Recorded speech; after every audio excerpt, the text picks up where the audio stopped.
히데요 코보리라고 하는 그 일본 분이신데요. 한국의 사랑에 빠진 지 27년이 되었습니다. 한 단기 선교팀이 일본을 방문하면서 그들과의 인연으로 인해서 한국을 방문하기 시작한 게 벌써 27년. 본인은 한국과 일본 사이에 사랑의 가교 역할을 하고 싶다. 그래서 이번 그 100주년, 3.1절 100주년 기념 행사에 직접 오셔서 간증도 해주시고 또 화평의 메시지를 전해주셨습니다. 피아니스트세요. 그래서 오늘 본인이 작곡한 피아노 곡과 또 여러 가지 곡들 연주하시면서 간증을 해주실 텐데 통역은 성령님께서 해주시겠습니다. 히데요 코보리를 소개합니다. 여러분 뜨거운 박수로 맞아주시기 바랍니다.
皆さんこんにちは。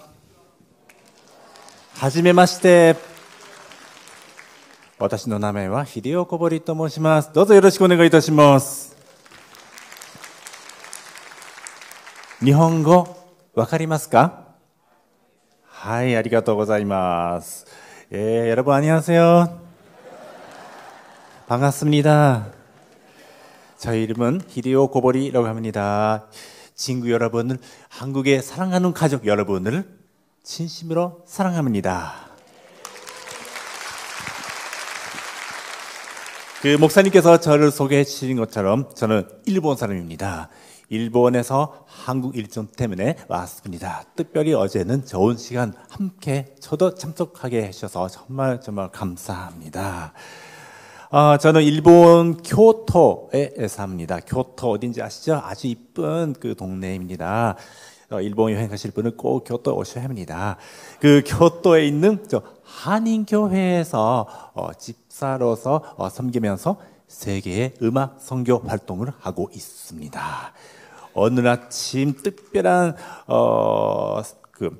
부르심을 받고 정릉 메데르 교회로 하나님께서 저를 보내주셨습니다. 감사합니다. 지금 이 첫 번째 곡은 제가 여러분을 축복하는 마음으로 연주하였습니다. 제가 작곡했습니다. 축복의 노래 Bless You라는 곡이었습니다. 저는 이렇게 피아노 연주 활동하면서 가는 곳곳에서 여러 사람 만납니다.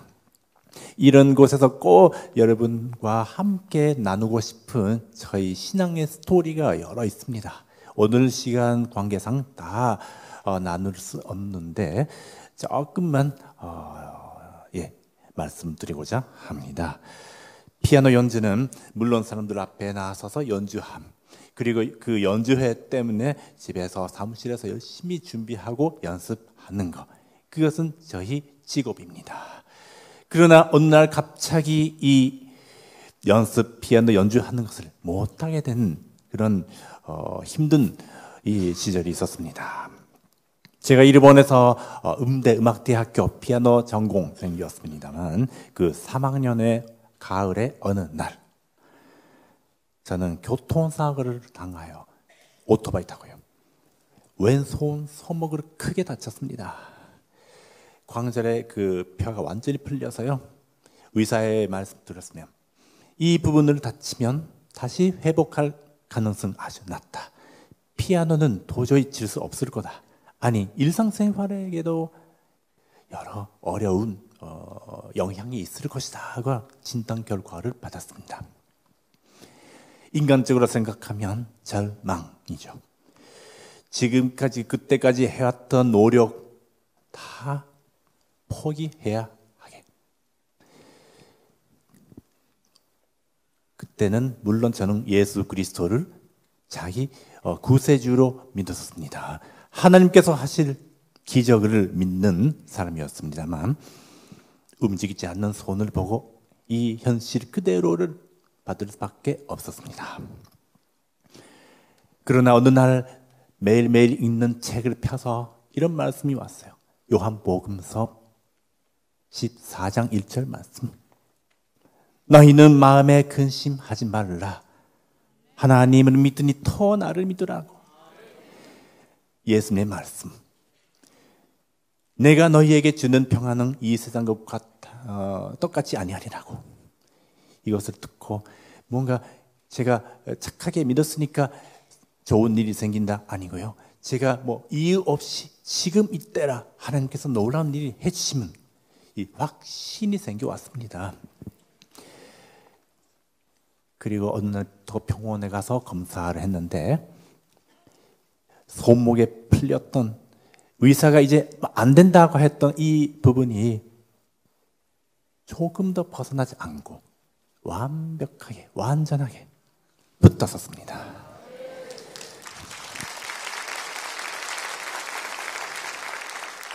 이 기적, 이 치유 이를 체험하고 나서 저는 하나님께 이런 고백 기도했습니다. 나는 지금까지 이 세상에서 인정받고 잘 되기를 위하여 열심히 피아노를 해왔지만 이제는 하나님을 그 찬양하는 손으로서 하나님의 은혜를 증거하는 손으로서 내 평생 이 손을 바치겠다고. 그리고 대학교 잘 졸업했습니다. 좋은 성적 받고요. 그리고 프랑스 파리까지 유학할 길까지 열렸잖아요. 누가 상상했어요?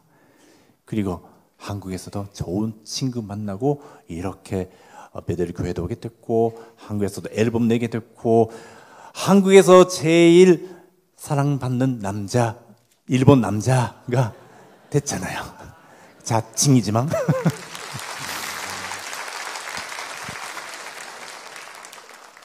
우리가 믿는 하나님께서 하실 은혜는 정말 이 세상과 같은 비교할 수 없지요. 하나하나가 놀라운 일이죠. 제 같은 죄인까지 기억해 주시고 이 작은 일본 사람의 남자의 작은 뼈의 아픔까지 알고 계시는 하나님, 이 하나님께서 저를, 여러분을 사랑해 주시고 저의 히데요 고보리라는 이름을 여러분 한 분 한 분의 이름까지 지금도 직접 불러주시고 사랑해 주시는 하나님, 이런 행복한 삶 어디 있을까요?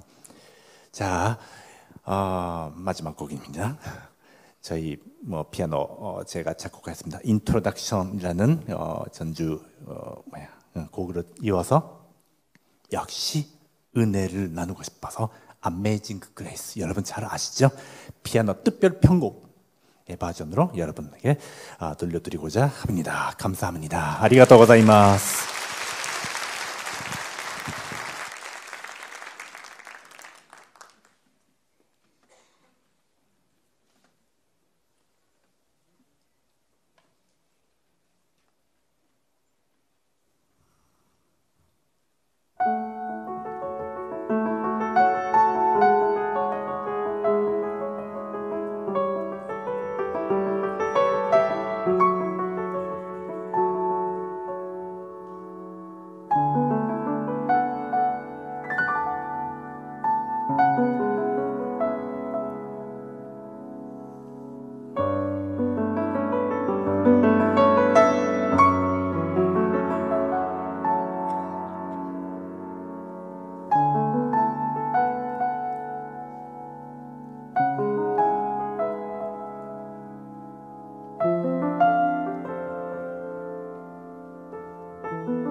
야, 이 분위기를 벗어나는 방법은 딱 하나밖에 없는 것 같아요. 한번 따라합시다. 밥부터 먹고 합시다. 아직 나가지 마시고요. 예, 그래도 예배는 마치고 가야 되니까. 오늘 말씀의 제목입니다. 밥부터 먹고 합시다. 왜 우리 속담에 밥 먹을 때는 개도 안 건드리라는 말 있잖아요. 그죠? 예, 그런데 예수님께서 어느 날 마태라고 하는 세리의 집에서 식사를 하실 때 그 당시에 종교 지도자였던 바리새인들과 그들의 서기관들이 와서 아주 예민한 반응을 보이면서 예수님과 예수님의 제자들을 비방하기 시작합니다. 이유는 바로 이런 거였죠. 어찌하여 세리와 죄인과 함께 먹고 마시느냐. 우리 율법에, 우리의 전통에 어그러지는 일이라는 겁니다.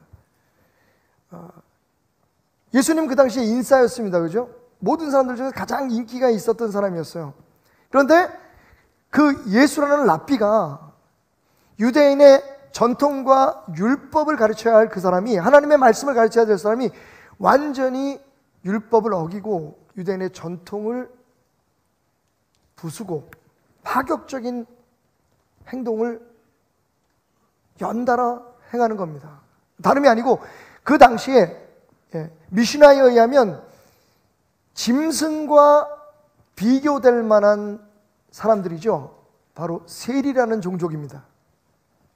자신들의 백성들 주머니를 털어서 로마의 황제에게 바치고, 그리고 그것으로 인해서 엄청난 부를 누리고 영광을 누리는 사람들. 어찌하다가 여러분, 세리가 죽으면 장례도 안 치러줘요. 왜? 개가 죽으면 장례 치릅니까? 안 치르잖아요.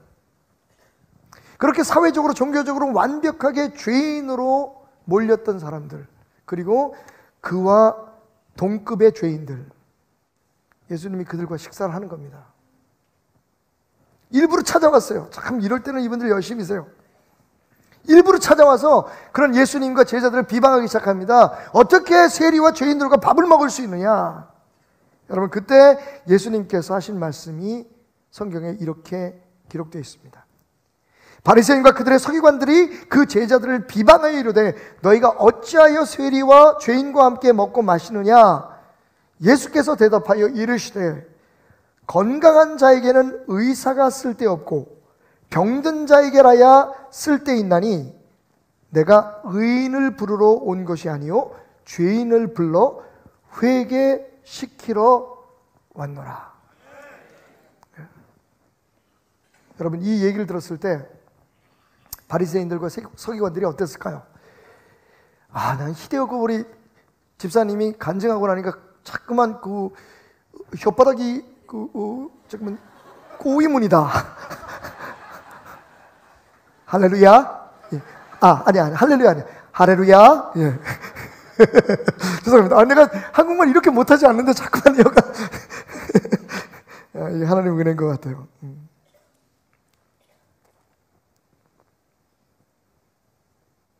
예수님의 말씀을 다시 한번 들어봅시다. 예수님 이렇게 말씀하십니다. 건강한 자에게는 의사가 쓸데없고 병든 자에게라 쓸데있나니. 그 얘기를 들으면서 아마 잠시 바리새인들과 서기관들의 얼굴이 환하게 빛나기 시작했어요. 그렇지. 예수님도 저 사람들이 병자라고 얘기하는 거야 지금. 우리는 건강한 사람들이지. 그리고 이어지는 말은 그들을 더 행복하게 만들었습니다. 뭐라고 말씀하십니까? 내가 의인을 부르러 온 것이 아니고 죄인을 불러 회개시키러 왔다. 그렇지, 저놈들이 죄인이지. 우리는 의인이. 예수도 그건 인정하고 있다. 여러분, 정말 예수님이 그런 의도로 그들의 비웃장을 맞추기 위해서 그렇게 말씀하셨을까요? 예수님이 훗날 사도 바울을 통해서 선포된 이 말씀을 모르고 계셨을까요? 사도 바울은 이렇게 말합니다. 기록된 바 의인은 없나니 하나도 없으며. 무슨 말입니까 도대체? 예수님이 분명히 뭐라고 말씀하셨냐면 의인을 찾으러 온 게 아니라 죄인을 찾으러 왔다. 바리새인들과 서기관들이 그래 맞아, 우리는 종교적으로 의인이다, 우리는 삶에 있어서 죄가 없는 사람들이다, 하나님도 우리의 선행과 우리의 열심을 알아주실 거야, 그래 맞아, 예수도 우리를 의인이라고 인정하는구나. 천만의 만만의 콩떡. 아닙니다 여러분. 분명히 하나님의 말씀은 하나님의 관점에서 볼 때 이 세상에 의인은 하나도 없어요. 그러면 어떤 사람이 있습니까? 죄인과 의인인 척하는 사람, 자기가 의인인 줄 착각하는 사람, 이 두 종류의 인간밖에 없는 거예요. 그렇다면 정확히 이 말씀의 뉘앙스, 분위기는 뭘까요? 예수님이 그들을 비꼬신 거예요. 니네들 의인이라고 생각하지? 그냥 그렇게 살다 죽어. 무슨 얘기냐? 너희들한테 내가 필요 없잖아. 니네들 사는 대로 그냥 살아. 말씀을 좀 더 분석해 보겠습니다. 31절에서 건강한 자에게는 의사가 필요 없다는 말씀하셨죠. 건강한 자가 등장합니다. 그리고 32절에 그 건강한 자를 예수님은 의인이라고 말씀하십니다. 그러니까 육체적으로 건강한 것에, 육체와 정신의 건강한 것에 비유해서 의인, 그러니까 영적으로 흠이 없는 사람, 약함이 없는 사람들을 말합니다. 30절에 당연히 그러면 그들은 누구냐? 여기 죄인과, 그러니까 세리와 죄인들, 그리고 바리새인과 서기관이 있다면 여기서 건강한 자, 의인은 바로 바리새인과 서기관을 말하는 것이었을 겁니다. 31절에서 그들은 의사가 필요 없다. 의사가 누굽니까? 예수님이시죠. 그러니까 이 사람들은 예수님이 필요 없는 사람들입니다. 자, 그렇다면 영적으로 이 사람들은 건강한 사람입니까? 아니면 병든 사람입니까? 틀렸습니다. 이 사람들은 죽은 사람입니다. 병은 무슨 병? 예수가 필요 없대네. 여러분, 이 세상에 예수가 필요 없는 사람은 죽은 사람이에요, 산 사람이에요? 예수가 필요 없는 사람은 병든 사람이에요, 건강한 사람이에요? 여러분, 그런데 유대인들, 특히 바리새인들과 서기관들은 자신들이 건강한 사람이라고 착각하고 있었단 말이에요. 이런 사람들이 꼭 끊어져요. 그렇잖아요. 우리도 내 몸이 좀 문제가 있나 보다, 내가 자주 가서 어디 가서 검사를 받아봐야겠다, 옆에서 보면 좀 징징대는 것 같아 싫지만 사실 그런 사람들이 지겹게 오래 사신다고요. 내 몸이 좀 이상하다고 생각하고 뭐 조금만 있으면 가서 나 아파. 저 같은 사람이 오래 삽니다, 여러분. 제가 좀 엄살이 있어요. 그래서 조금만 머리가 아프면 머리가 아파. 빨리 우리의 질병의 원인을 발견하고 나을 수 있잖아요. 그런데 자만하는 사람이, 건강에 대해서 자만하는 분이 있어요. 여러분들이요, 지금 제가 손가락질 하는 거기 있는 분들, 난 괜찮아. 막 이 정도. 나는 밤새도록 술을 먹고 아침에 새벽 예배 가도, 이게 무슨 얘기야? 괜찮아. 아무 문제 없어. 이 정도 일하는 거, 이게 일하는 거야, 이거, 그런 분들은 검사도 안 받아보시고 경건에 신경도 안 써요. 그러다가 한번 쓰러지시면 참 어려운 일들을 당하시는 걸 많이 봤습니다. 영적으로도 마찬가지입니다. 여러분, 지금 바리새인과 서기관들은 자기네들이 의인이라고 생각해요. 예수님이 그렇게 말씀하실 때 그래, 맞아, 우리는 건강한 사람이야. 그런데 그 다음에 문제예요. 그럼 너희들은 예수가 필요 없네? 여러분, 이 세상에 예수가 필요 없는 사람이 어디 있습니까? 예수님이 이걸 사실은 뒤트신 거예요. 이게 칭찬하거나 인정하는 게 아니라 니네들은 이제 맛이 갔어. 요즘 젊은이들 말하면 너희들은 아싸야, 아웃사이더라는 거죠. 복음에서 벗어난 사람들이다. 좋아하면서 갔을 거예요, 이 사람들이. 이게 오늘 우리에 대한 모습이에요. 난 문제 없어. 신앙적으로 나 괜찮아. 내 남들이 열심히 하고 있어. 그런데 여러분, 다시 한번 말씀드립니다. 혹 제가 5분 전에 말씀드렸던 그 말씀을 잊었을까 해서 성경은 말합니다. 의인은 없나니 하나도 없다. 우리 모두는 다 예수가 필요한 사람들이에요. 예수 없이는 안 되는 사람입니다. 육신적으로, 세상적으로는 예수 없이 살 수 있어요. 예수 없이 즐길 수 있습니다. 예수 없이 성공할 수도 있어요. 하지만 여러분, 영적으로 볼 때, 신앙적으로 볼 때 예수가 필요 없는 사람, 그 사람은, 예수가 필요 없다고 하는 사람, 그 사람은 죽은 사람입니다. 병자의 병자. 그렇게 보면 31절의 병든 자, 32절의 죄인, 누구예요? 세리와 세리의 친구가 된 죄인들이죠. 이 사람들은 어떤 사람이에요? 31절에 의사가 필요한 사람, 예수가 필요한 사람. 거기까지는 이 사람들이 영적으로 아직은 병든 사람일 수 있어요. 그런데 예수님 뭐라고 말씀하십니까? 그들을 회개시키러 왔노라. 아멘. 회개할 수 있도록 도와주라고 오신 게 아니에요. 예수님이 회개시키러 왔다. 여기는 강한 예수님의 의지가 담겨 있어요. 내가 그들을 회개시켜서 건강한 사람을 만들리라. 그러면 이 죄인들이야말로 우리가 흔히 말하는 잠정적인 건강한 사람들이에요. 자기가 건강하다고 생각하는 의인들이 건강한 사람들이 아니라 이 사람들은 심각한 질병에 걸린 거고, 영적으로 내가 죄인입니다, 내가 부족합니다, 그런데 나를 찾아와 주셨군요, 내게 은혜를 베풀어 주셨군요, 날 위해 십자가를 지셨군요, 예수님 아니면 나는 살 수 없습니다 고백하는 사람이, 그 고백하는 당신은 어찌 보면 죄인인 것 같지만 예수님께서 회개시켜서 하늘나라의 건강한 사람으로 사용한다 하시니 그 사람이 잠정적인 건강한 사람, 아니 실질적인 건강한 사람이 되는 거예요. 이제 아시겠어요? 말씀을 예수님이 뒤트신 거예요. 나를 필요로 하지 않는 사람들에게 나는 필요 없다는 겁니다. 내가 너희들한테 도울 게 뭐가 있니? 종교적으로 의롭다 하지, 너희들이 하는 모든 행실로 있어서 나만큼 믿어보라고 얘기하지, 내가 가지고 있는 생각이 다 옳다고 생각하는데 거기에 내가 들어갈 자리가 어디 있느냐고 예수님 말씀하시는 겁니다.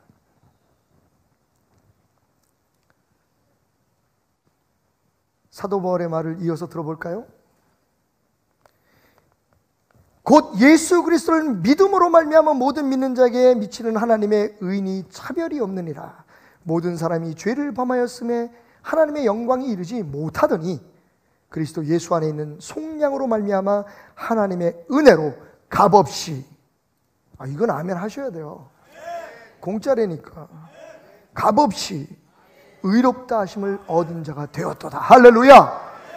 의롭다 하심을 받은 자가 된다고요? 아닙니다. 미래형이 아니에요. 되었도다. 완료형입니다. 값없이, 우리의 어떤 행위와 노력과 관계없이 하나님의 은혜로 말미암아 예수 그리스도의 속량의 은혜로 말미암아 우리는 의인이 되었도다. 의인이 아니라 의인으로 하나님이 인정해 주신 거예요. 우리의 행위를 보시고 우리를 의인이라고 하시는 게 아니라 우리는 우리의 행위로 의인 될 수 없어요. 예수님이 우리를 위해서 하신 그 행위를 때문에 하나님은요 우리를 의인으로 보시는 거예요. 다시 말하면 예수님을 통해서 우리가 의인이 되는 거예요. 그런데 종교인들은 이것을 인정하지 않습니다. 내가 기도를 얼마나 많이 해서, 내가 교회에 얼마나 헌신해서, 내가 교회에 대해서 얼마나 잘 알고 있어서 나는 의인이다 라고 얘기합니다.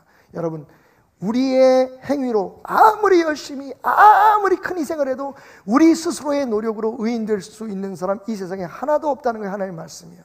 하지만 예수님 때문에 차별 없이 그가 누구이든 세리이든 죄인이든 회개하고 예수 그리스도의 속량의 은혜, 대속의 은혜 안에 머무는 자는 의인으로 여김을 받을지어다. 의인이 되었노라. 이젠 것은 지나갔으니 보라 새 것이 되었도다. 이것이 은혜입니다. 이것이 기독교입니다. 그러니 여러분, 예수님의 말씀의 진의가 뭐예요? 누가 진짜 건강한 사람입니까? 의사가 필요한 사람, 예수가 필요한 사람, 이미 베풀어 놓으신 그 은혜에 스스로 걸어 들어가는 사람, 머무는 사람, 누리는 사람. 할렐루야.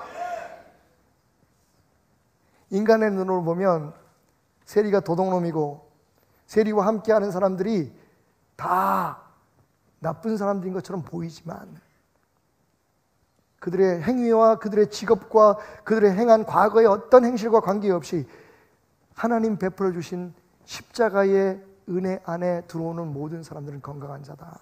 구원을 얻은 자다. 값없이. 할렐루야. 값없이. 그런데 여러분, 재미있는 게 있어요. 그렇게 세리 마태와 그리고 세리 친구들을 예수님께서 찾아오셔서 그들을 치유하시는 방법에 대해서 주목하시기 바랍니다. 여러분, 그 전에 한 가지 이 말씀을 꼭 드리고 싶어요. 이건 검증이 필요합니다만 제가 생각하기는 확실해요. 여러분, 예수님을 친히 찾아와서 자기가 원하는 답을 얻은 사람, 답을 얻기를 원해서 찾아온 사람들은 전부 다 실망하고 돌아갔어요. 니고데모, 어떻게 하면 영생을 얻을 수 있겠습니까? 예수님 말씀하십니다. 거듭나라. 니고데모가 너무 똑똑해요. 성경학자입니다. 바리새인입니다.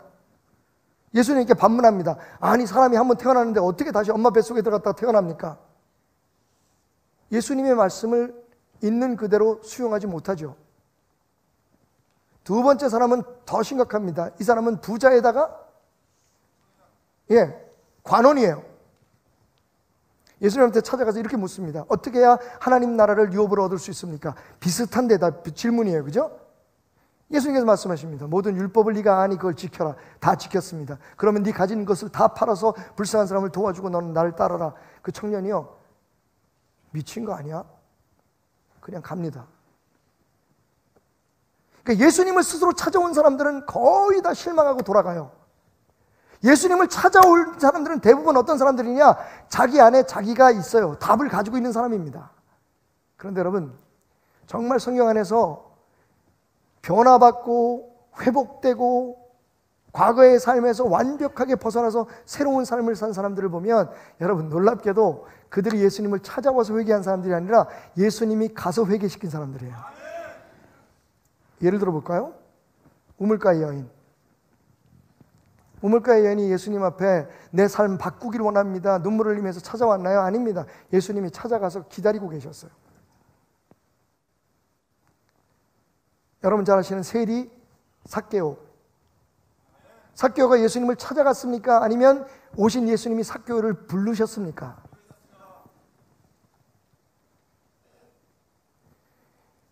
여러분,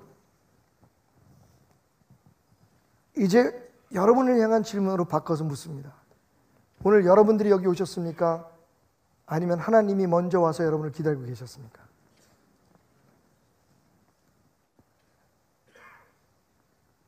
지금 우리가 신앙생활을 잘못 이해하고 있어요.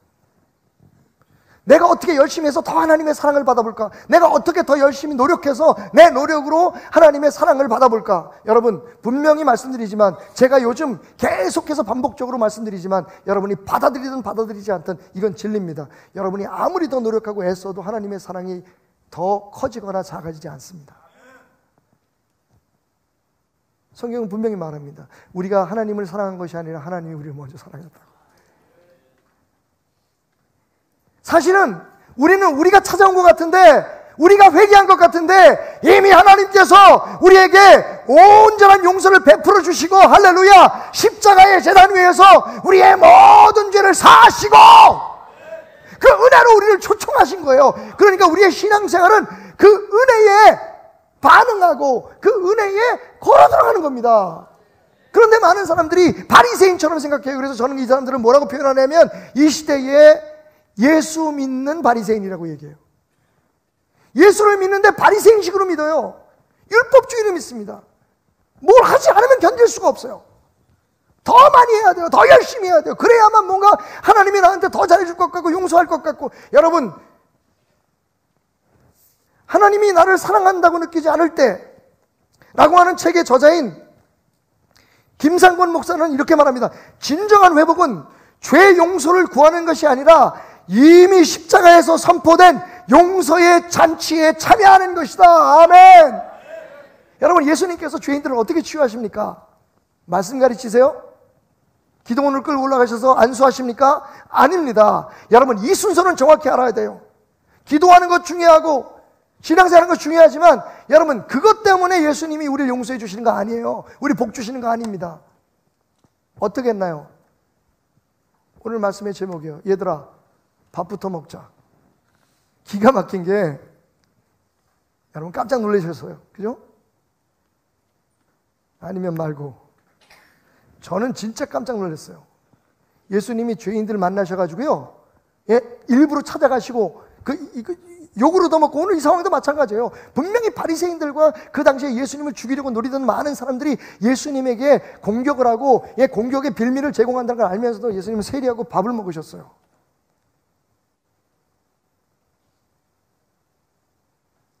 예수님은 밥을 먹으셨어요. 재밌죠? 삭개오를 찾아오신 예수님께서 삭개오하고 뭐 하셨죠, 여러분? 밥을 드셨어요.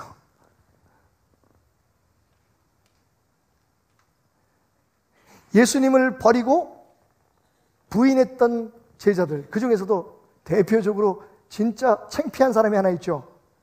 예수님 얼굴도 눈을 뜨고 볼 수 없을 만큼 부끄러웠던 사람, 베드로. 그렇게는 하지 말지. 그 베드로에서 제 모습을 가끔 봐요. 예수님 절대로 그런 일은 없습니다. 저는 예수님이 십자가에 못 박히지 않게 하겠습니다. 제가 예수님 죽으면 거기까지 따라갈게요. 말이나 하지 말지 제발 좀. 그렇게 해놓고서 막상 일을 딱 닥치고 나니까 어떻게 해요? 예수님을 버렸어요. 심지어는 예수님을 맹세하고 저주했어요. 그랬던 베드로와 제자들을 예수님께서 부활하신 후에 찾아오십니다. 만날 장소를 정하시죠. 갈릴리에서 보자. 그건 십자가를 지시기 전에 하신 말씀이에요. 제자들이 갈릴리 가서 낚시하고 있는데, 고기 잡고 있는데 예수님이 가까이 서서 부르셨어요. 고기 잡았니? 못 봤. 야. 내가 시키는 대로 해. 예수님 시키는 대로 하니까 엄청나게 많은 고기를 잡았어요. 153마리. 제자들이 그때야 예수님인 줄 알았어요. 정말 조심스럽게, 정말 미안한 마음으로 한 걸음 한 걸음 다가섰을 때 예수님 말씀하십니다. 야, 떡은 지금 내가 굽고 있으니까 얘들 잡은 생선 좀 가져와라. 이거 뭐 정글의 법칙의 김병만이도 아니고 잡은 물고기를 가져오니 예수님께서 너릇너릇 구우시면서 이렇게 말씀하십니다. 얘들아, 밥부터 먹고 하자. 솔직히 제자들의 입장에서는 뭔가 예수님께서 책망을 하시거나 꾸짖거나 뭔가를 좀 얘기하실 줄 알았어요. 예수님의 치유의 방법은 항상 똑같았어요. 밥 먹자.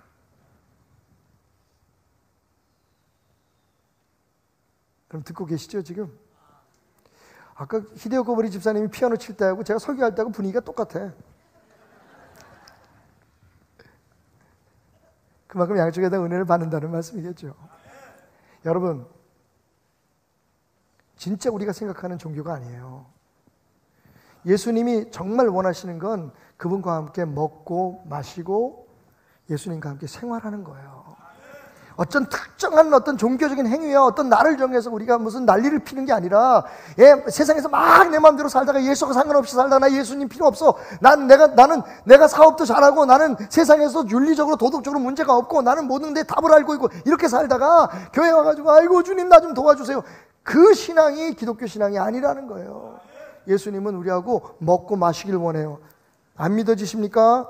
요한계시록 3장 20절을 한번 읽어볼까요? 볼지어다 내가 문 밖에 서서 두드리는 누구든지 내 음성을 듣고 문을 열면 내가 들어가서 안수하고 내가 들어가서 그에게 가르치고 성경을 통독하게 하며 내가 그에게 아프리카 선교지로 가서 죽으라고 얘기할 거다. 그렇게 얘기 안 합니다. 여러분, 너무 평범한데 예수님 이렇게 말씀하십니다. 그와 더불어 먹고 그는 나와 더불어 먹으리라. 야, 지금 예수님이 계셨으면 먹방의 대가였을 것 같아요. 김준현이보다 더 많이 드셨을 것 같아요. 여러분, 예수님 스스로가 뭐라고 말씀하시는 줄 알아요? 사람들이 나를 뭐라 그러느냐? 내가 세리와 죄인들과 밥 먹는 사람이라고 얘기한다. 여러분, 솔직히 놀라운 건 예수님께서 말씀도 전하고 병도 고치시고 하셨지만 예수님이 세상에 있을 때 제일 많이 하신 게 뭐냐면 밥 먹는 거였어요. 그것도 누구와? 제자들 뿐만 아니라 세리와 죄인들과 밥을 드셨어요. 그런데 놀라운 건 밥을 먹고 난 사람 다음에 이 사람들이 확 변했어. 삭개오 케이스죠. 어느 날 삭개오가 사람들이 자기를 안 받아줄 것 같았는지 아니면 진짜 사람들이 밀쳤는지 그 조그만 사람 조그만 사람 앞에 있으면 다 보일 텐데 어쨌든 자기 자리를 찾지 못해서 삭개오가 나무 위에 올라갔단 말이에요. 예수님 지나가시다가 삭개오를 부르세요. 와, 이름을 부르세요. 여러분 다시 묻습니다. 여러분이 찾아오셨습니까? 하나님이 여기 와서 여러분들 기다리고 계셨습니까? 하나님이 여러분을 부르셨습니까? 여러분이 오신 겁니까? 이거 바로 합시다. 거기서부터 우리의 착각은 시작되는 거예요. 내가 하나님 이렇게 믿어드리잖아요. 내가 하나님 앞에 이렇게 헌신하잖아요. 내가 모든 걸 드렸잖아요. 내가 목사 됐잖아요. 장로 됐잖아요. 이렇게 헌신하는데 왜 하나님 나 안 도와주세요? 오 마이 갓.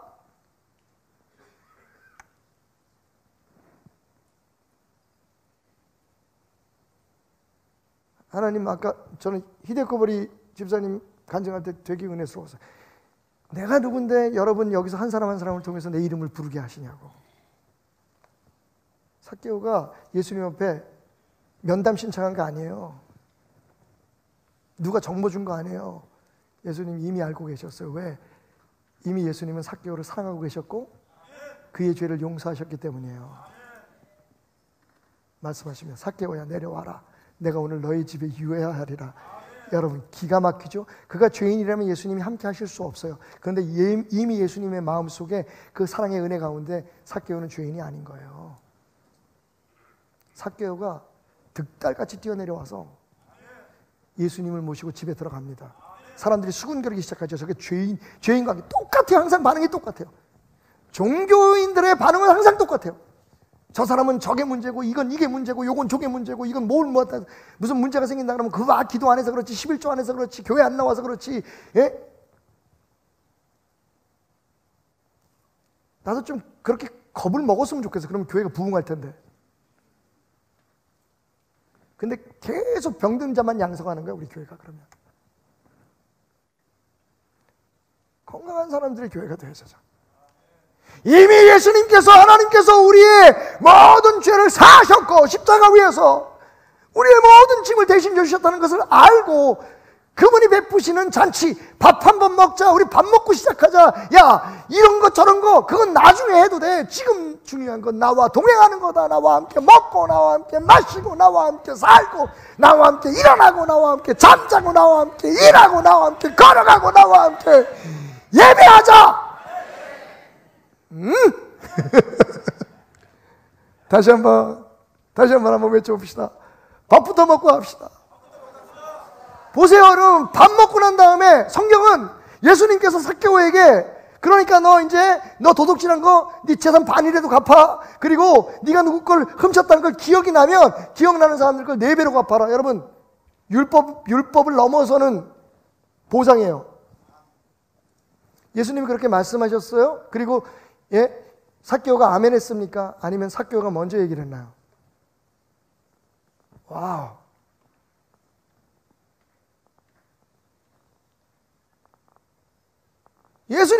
성경상으로는 예수님 한 말씀 안 하셨어요. 집에 들어가서 밥만 먹고 나오셨는데 삭개오가 예수님한테 먼저 얘기를 해요. 제가 도둑질한 거 있으면 제 자산의 반이라도 쏟아서 다 갚겠습니다. 그리고 내가 누구 걸 훔쳤으면 노략질했으면 4배를 갚겠습니다.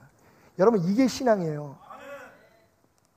기도 더 열심히 하고 더 헌신하고 봉사하고 그런데 이렇게 하면 하나님이 널 다 사랑해 주시고 이렇게 하면 내가 용서받아서가 아니라 여러분 이미 용서받은 그 은혜가 감사해서 하나님이 그 놀라운 잔치에 참여한 것이라고 감사해서 나 같은 죄인을 못난 죄인을 잘난 체하고 내가 의인이라 나처럼만 믿어봐라 라고 생각하는 나를 하나님이 먼저 용납하시고 용서해 주셨기 때문에 십자가 위에서 내 모든 죄를 지셨기 때문에 그분이 차려놓은 밥상에 참여한 게 너무 고마워서 내가 주일 성수 잘할게요. 일주일에 한 번 정도 그거 못하겠습니까? 당신은 날 위해 피 흘려 죽으셨는데 내 가진 건 모두 주님의 것으로 생각하고 불쌍한 사람 도와주고 복음 전하는 데 쓸게요. 나 같은 죄인을 인정하셔서 주님 십자가에 못 박혀 죽었는데 주님이 제일 원하는 거 그거 하나 내 이웃, 내 형제, 가족 전도하는 거 내가 못하겠습니까? 여러분 순서가 달라요. 복음은 순서의 문제예요. 내가 뭘 해서 하나님의 사랑을 받아내느냐 아니면 내가 하나님의 사랑을 받았기에 그렇게 하느냐 순서의 문제예요. 순서의 문제예요. 안타깝게도 우리는 지금 그 순서가 바뀌어 있어요. 즐기세요 여러분. 누리세요. 그 하나님의 사랑을 충분히 이해하기 전에는 우리의 신앙은 건강해질 수 없어요. 밥 한번 먹자. 야 밥부터 먹고 하자. 긴 얘기 필요 없다. 여러분 그 죄인들과 함께 하신 그 밥상 치유가 저는 그걸 식탁 치유라고 부르고 싶은데 그 식탁에서의 밥같이 먹어주는 거 예수님과 함께 일상생활이잖아요 여러분. 그렇다고 매일 밥 먹으라는 얘기가 아니라 일상에서 주님과 동행하는 거, 일상에서 주님을 느끼고 교제하는 그 사랑 안에 머무는 거 그것이 진짜 기독교 신앙이에요. 그래서 내가 예배하게 되고 그래서 내가 헌신하게 되고 그래서 내가 봉사하게. 여러분, 거긴 경쟁이 필요 없잖아요. 내가 느끼고 내가 누리는 만큼 하나님 앞에 감사하는 거예요. 선교지를 가든 선교 헌금을 하든 11조 헌금을 하든, 여러분 이거 막 따져가면서 하는 것처럼 유치한 신앙이 어디 있습니까? 언제까지 우리가 그것을 따지고 살겠습니까? 그걸 목사한테 묻겠어요. 목사님, 수입에 11조를 드릴까요? 아니면 쓰고 남은 거에 11조를 드릴까요? 아유, 마음대로 드려. 마음대로 드려. 예수 잘 믿는 바리새인 되지 마시고, 여러분, 예수가 필요한 병자가 되세요. 매일매일 고백가서 예수님 아니면 나는 한시도 살 수 없어요. 말씀을 준비하면서 한 가지 기억난 사실이 있었습니다. 오래전 제가 정말 제 평생에 딱 한 번, 제 기억에 남는 한 딱 한 번 학교를 땡땡이 친 적이 있었어요. 저희 일탈이었습니다. 초등학교 때인데 불주사를 맞는 날이에요. 너무 무서워서. 그리고는 수산나 누나라고 하는 그 교회 누나 집에 숨어 들어갔어요. 그 누나가 사랑으로 저를 잘 숨겨주셨습니다. 그리고 학교가 끝날 때쯤 돼서, 다 끝났다고 생각하고 이제 몰래 갔더니 마침 어머님이 신방을 가시고 안 계셨어요. 할렐루야. 주의 인도하심이었습니다. 그래서 빨리 들어가가지고 가방 다 챙겨놓고 내 옷 갈아입고 그래서 학교 갔던 것처럼 기다리고 있었어요. 근데 그날따라 어머님이 이상하셨어요. 오시더니 제가 정말 좋아하는 오므라이스를 해주시는 거예요. 아, 여러분 착각하지 마세요. 이제는 더 이상 안 좋아합니다. 이제는 좀 비싼 음식들을 좋아하죠. 그때는요, 여러분, 그 케찹 맛이 기가 막혀서요. 얇게 지단을 붙여가지고, 그죠? 볶음밥 위에다 싹 얹고, 거기다가, 오므라이스.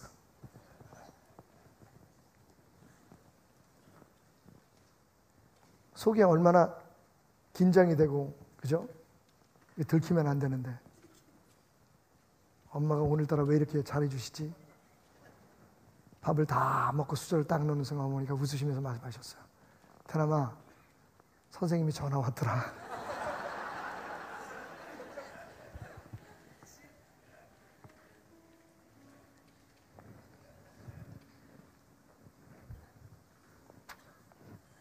어제 김복이라고 하는 형제가 찬양을 마치고 이런 멘트를 했어요. 이제 어머님들 계시고 아버님들 계시니까, 여러분, 제가 자식의 입장에서 부모님들에게 이런 말씀을 드려도 될지 모르겠습니다만, 아이들은 정답을 말하는 사람의 이야기를 듣지 않습니다. 자기가 좋아하는 사람의 이야기를 듣습니다. 가슴이 철렁 내려앉았어요. 죄송하지만 저는 항상 여기서 정답을 얘기하려고 애를 쓰잖아요. 그래서 여러분이 저를 안 좋아하는 것 같아요. 아무리 설교해도 듣질 않아. 듣지 않는다 그러면 너무 약해. 들어 먹지를 않아 그냥. 아니, 들어 처먹질 않아 그냥. 제가 알았어요, 제 정체를. 여러분 정말 죄송합니다. 제가 그렇게 살아서가 아니라 저는 여기서 하나님의 말씀을 여러분에게 정답을 얘기해야 되잖아요. 그보다 먼저 여러분과 함께 밥을 먹어야 되는 건데, 물론 누가 돈 내는 건 중요하지 않아요. 세리 마태도 자기가 냈지 예수님이 낸 건 아니잖아요. 뭐 이러면서 막 또 아니, 그건 농담이고요. 성도들하고 한 걸음 더 가까이 가는데, 저는 이 산에 빠지는 사람들을 이상하게 생각해서, 아니, 말도 안 되는 저런 얘기, 지가 하나님이라 그러는데, 자기 부인이 하나님 어머니라 그러는데 그걸 믿어? 근데 믿어요. 왜 그런지 아십니까? 그 사람들이 좋은 거예요. 제가 자녀들에 대한 교육에 대해서도 아들을 통해서, 김보기를 통해서 깨달았어요. 여러분 진짜 세게 들으세요. 우리 애들은 정답 말하는 엄마를 안 좋아해요. 그런 사람 얘기 듣지 않아요. 듣고 싶지 않아요. 좋아하는 엄마 아빠의 얘기를 듣고 싶은 거예요. 그냥 들어요. 거짓말이라도 믿어요. 그러니까 우리가 뭘 해야겠어요. 저는 그날 어머님께서 제게 만들어주신 그 오믈렛을 얻어먹은 벌로, 정말 가끔이지만 제 아내도 자기 시간이 필요하잖아요. 그래서 교회 친구들 만난다고 지난 주일날 저녁에 우리 이덕남 전도사 다 교회 친구들이거든요. 동창들, 옛날 친구들, 멀리 있는 친구들 만난다고 나가면서 저한테 부탁을 하길래 제가 정성껏 밥을 해서 어머님에 갖다 드렸어요. 국은 가다가 사서 끓여 드렸어요.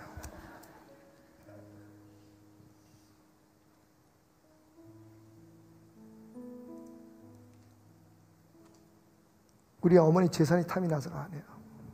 우리 어머니 개털이에요. 아, 죄송합니다.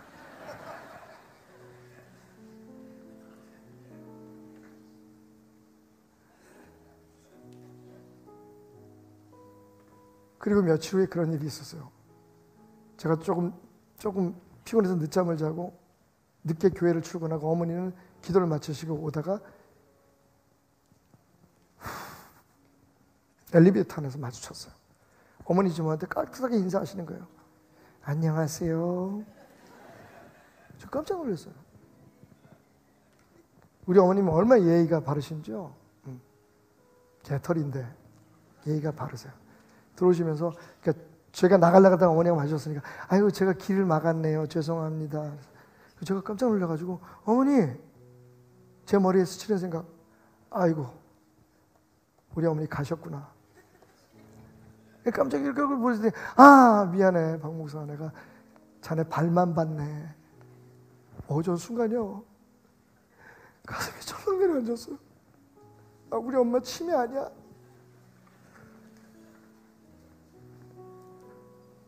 여러분 물론 인간이니까 가끔 딴 생각도 들긴 하는데 우리 엄마 등쳐먹으려고 어머니한테 정말 어색하고 못하는 밥해서 대접합니까? 제가 사실 요리는 좀 해요. 근데 그거 잡수시면서 교회 오셔서 아는 사람한테 다 우리 박 목사가 밥 해줬다고 모르는 사람이 없어. 막 CBS, SBS 다 나갔어. 그런 어머니의 모습이 너무 보기 좋아요. 그분이 날 낳아주셨고 길러주셨기 때문에 저는 그렇게 하는 거예요. 사람들한테 효자 소리 듣고 싶어서 그런 것도 아니고 그냥 그렇게 해야 될 것 같아요. 더 늦기 전에. 더 약해지시기 전에 오므라이스 하나 딱 만들어서 대접해보고 싶어요. 그때 어머니 나 야단 안 치시고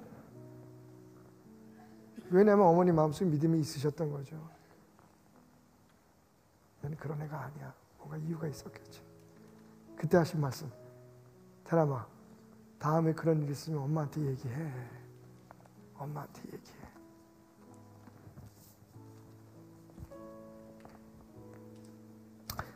여러분 가시기 전에 오늘 꼭 식사하고 가세요. 식사하시면서 아 예수님이 이걸 원하시는구나. 우리 김남선 전사님, 고등림 권사님이 그리고 우리 성도님들이 정성껏 준비해 주신 그 밥 한 톨 한 톨, 그 국 한 술 한 술,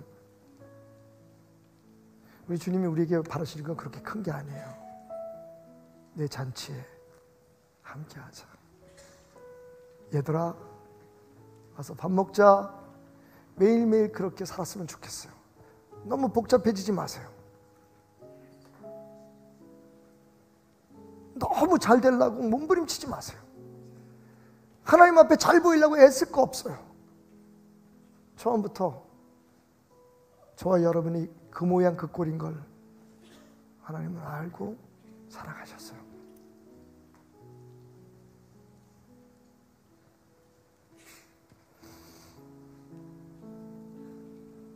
그 넓은 이미 차려진 주님의 은혜의 밥상 앞에 여러분을 초대합니다. 밥부터 먹고 합시다. 밥부터 먹고 합시다. 주님과 함께 밥부터 먹고 합시다.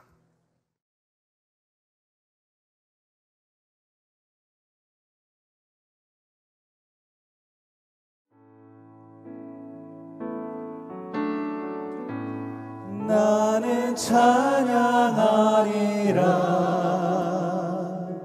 주님 그 이름 찬양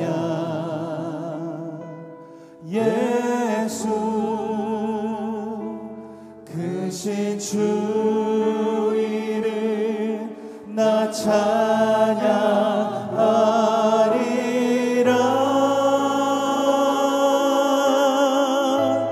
나는 찬양하리라 주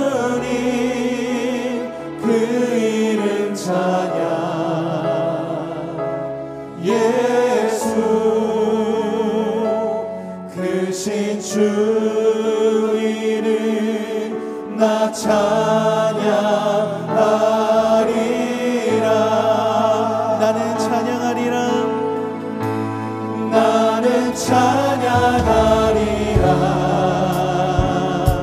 주님 그 이름 찬양. 예수 크신 주 이름 나 찬양하리라.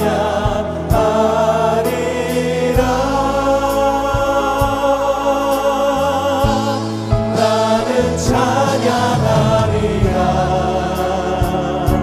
주님 그 이름 찬양. 예수 크신 주 이름 나 찬양하리라. 오늘 온전히 주님께 찬양하며 시간 나가기 원합니다.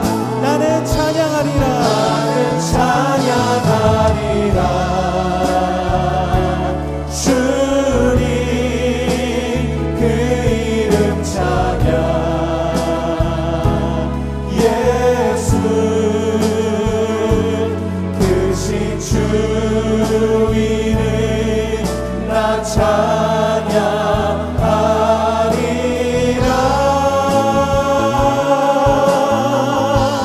나는 찬양하리라.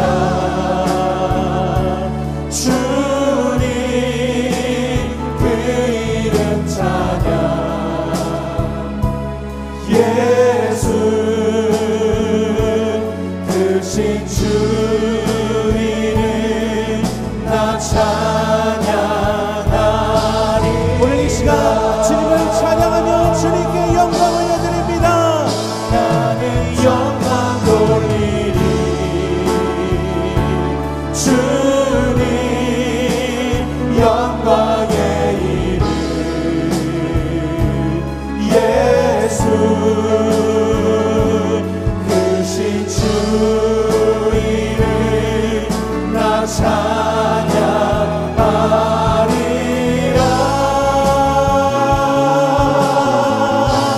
나는 영광 돌리리. 주님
크신 주 이름 나 찬양하리라.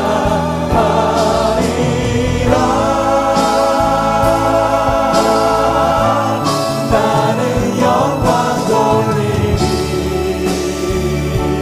주님 영광의 이름 예수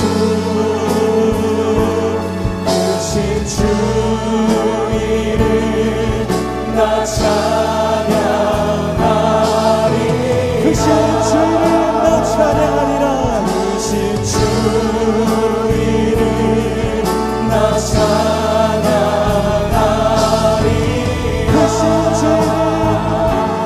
크신 주 이름 나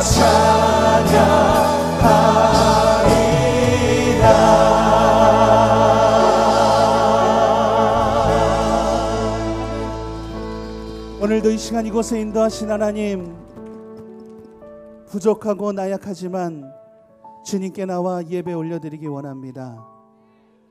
주님께 찬양 올려드립니다. 주님께 영광 올려드립니다.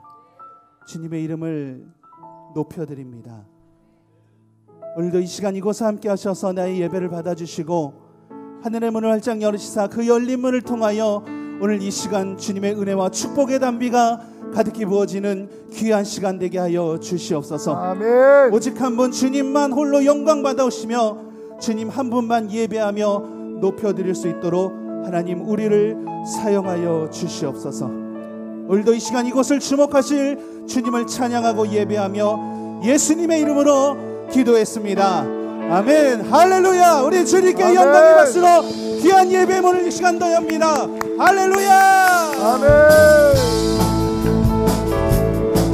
우리 다같이 일어나서 주님께 찬양으로 영광을 올려드립니다. 기뻐하며 박수치며 주님께 고백하며 나갑니다. 많은 사람들 참 진리를 모른 채 주님 곁을 떠나갔지만 내가 만난 주님은 참 사랑이었고 진리이고 소망이었소. 난 예수가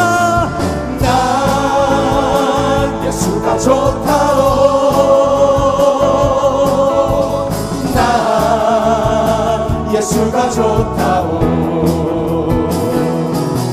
주를 사랑한다던 베드로 고백처럼 난 예수를 사랑한다오. 무거운 짐진 자 다 내게로 오라. 내가 너를 쉬게 하리라. 이 길만이 생명의 길 참 복된 길이라. 항상 내게 들려주셨소. 다같이 고백합니다. 난 예수가 좋다오. 난 예수가 좋다오. 주를 사랑한다던 베드로 고백처럼 난 예수를 사랑한다오. 형제자매여 행복을 찾거든 예수님을 만나보세요. 그분으로 인하여 참 평안을 얻으며 나와 같이 고백할 거요. 난 예수가 좋다오. 난 예수가 좋다오. 주를 사랑한다던 베드로 고백처럼 난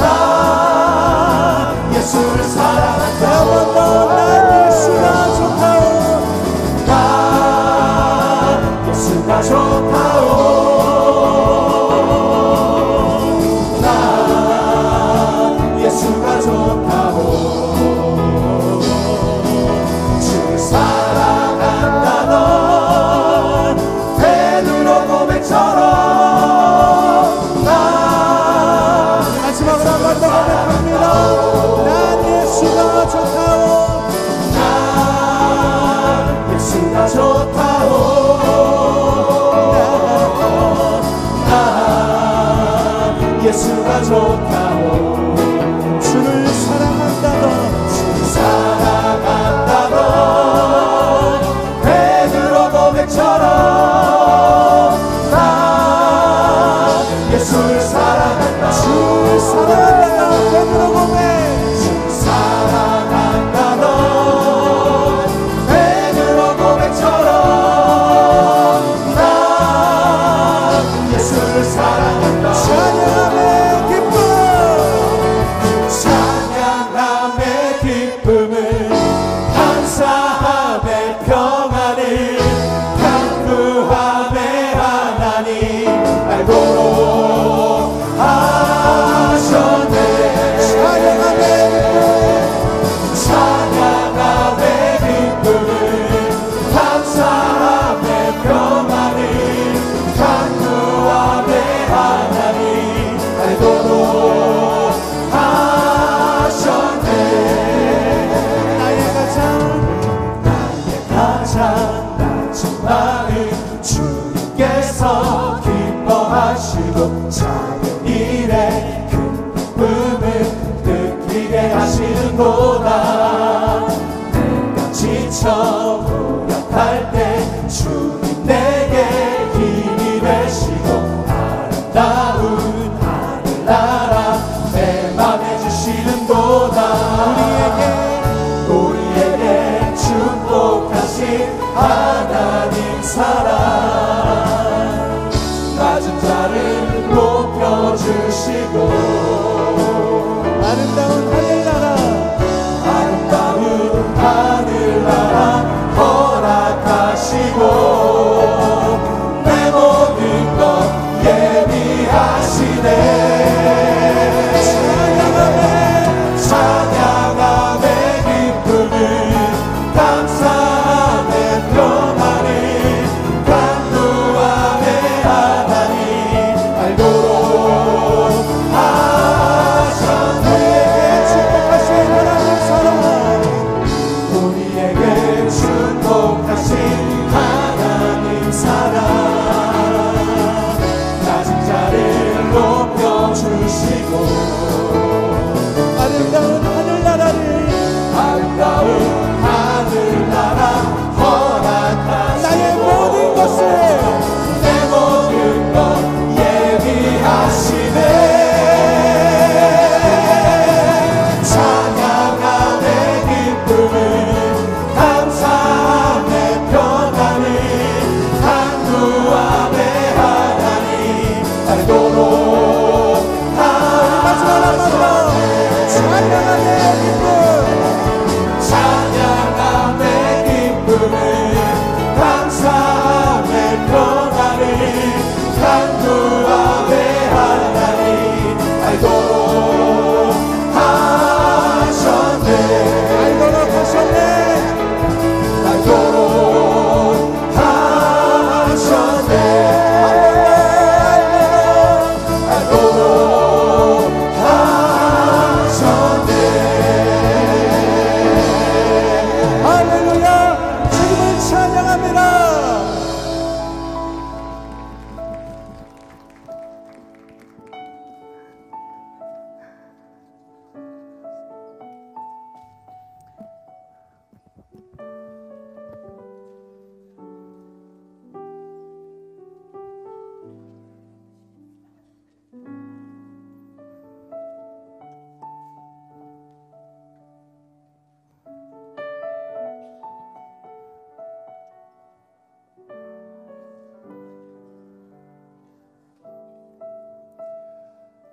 오늘도 이 시간 주님께서 함께 하십니다.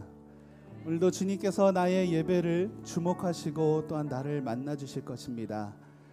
우리가 이 시간 주님께 나아갈 때에 귀한 믿음의 눈을 들어 주님을 바라보는 귀한 은혜가 있기를 원합니다.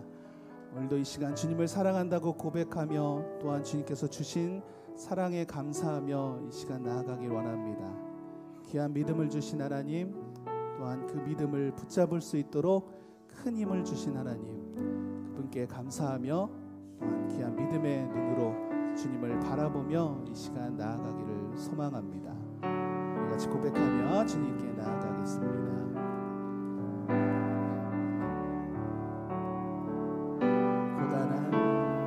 고단한 인생길 힘겨운 오늘도 예수 내 마음 아시네.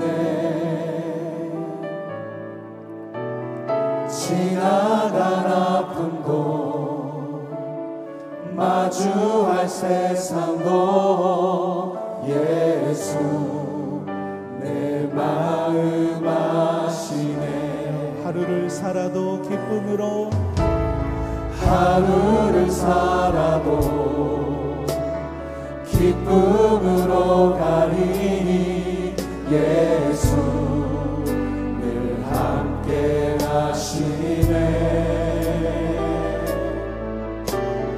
후회도 염려도 온전히 맡기리 예수 늘 함께 하시네. 믿음의 눈 들어 믿음의 눈 들어 주를 보리. 이 또한 지나가리라. 주어진 내 삶의 시간 속에 주의 뜻 알게 하소서. 우리 한 번 더 고백합니다. 고단한 인생길 고단한 인생길 힘겨운 오늘도 예수 내 마음 아시네. 지나간 아픔도 지나간 아픔도 마주할 새 예수님께서 내 마음을 아십니다. 내 마음 아시네. 하루를 살아도 기쁨으로 하루를 살아도 기쁨으로 가리 예수 늘 함께 하시네. 후회도 염려도 온전히 맡기 예수님 늘 함께 예수 늘 함께 하시네. 믿음의 눈 들어 주를 믿음의 눈 들어 주를 보리. 이 또한 지나가리라. 주어진 내 삶의 시간 속에 주의 뜻 알게 믿음의 눈 들어 주를 믿음의 눈 들어 주를 보리. 이 또한 지나가리라.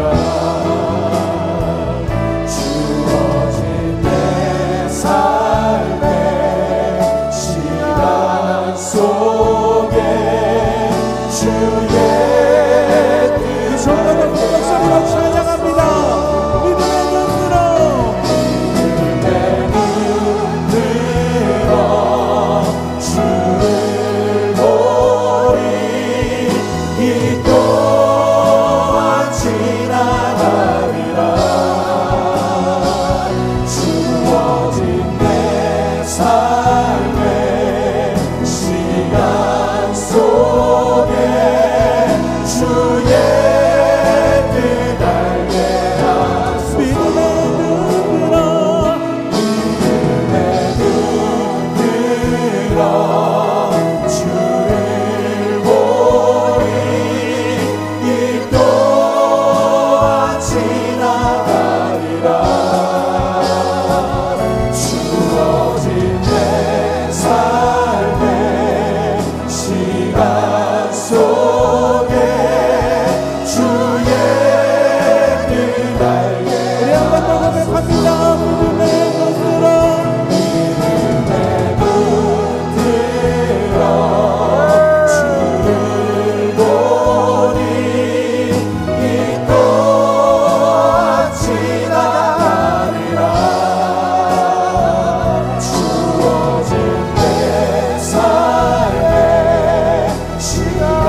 속에 주의 뜻 알게 하소서. 주의 뜻 알게 하소서. 주의 뜻